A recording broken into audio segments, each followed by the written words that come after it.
Welcome to episode 2 of our podcast series on the First World War. In this episode, we will be exploring the causes of the war in greater detail. Specifically, we will be discussing the new international expansionist policy of Germany, the mutual defense alliances, imperialism, militarism, nationalism, and the assassination of Archduke Franz Ferdinand. To start with, let's take a closer look at the new international expansionist policy of Germany. In the late 19th century, Germany began to pursue an aggressive foreign policy, driven by a desire to establish itself as a great power in Europe.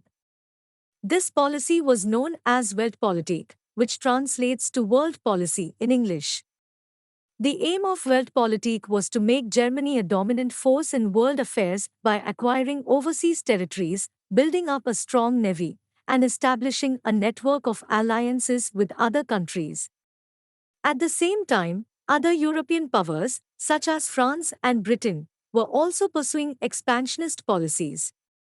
This led to a complex web of alliances, which meant that a dispute between two countries could easily escalate into a wider conflict involving multiple nations.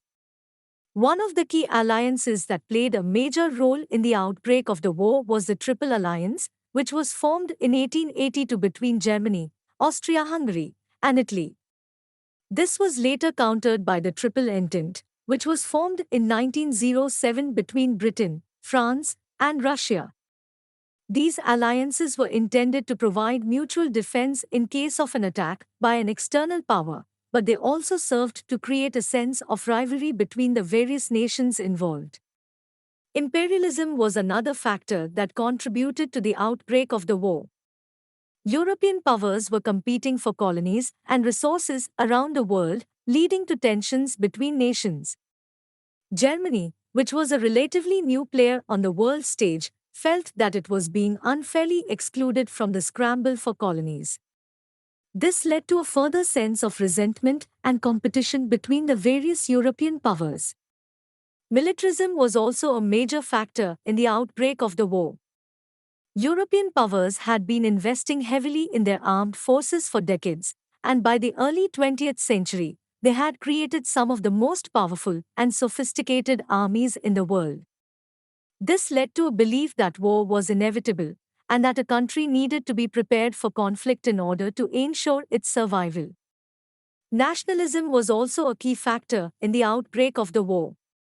Many European nations had a strong sense of national identity, and this led to a belief that their country was superior to others. This led to a sense of rivalry between nations, which could easily escalate into conflict.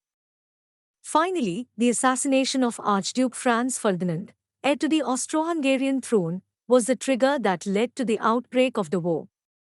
The assassination, which was carried out by a Serbian nationalist, led to a series of diplomatic crises, which eventually led to war. So, in conclusion, the causes of the First World War were complex and multifaceted. The new international expansionist policy of Germany, the mutual defense alliances, imperialism, militarism, nationalism, and the assassination of Archduke Franz Ferdinand all played a role in the outbreak of the conflict.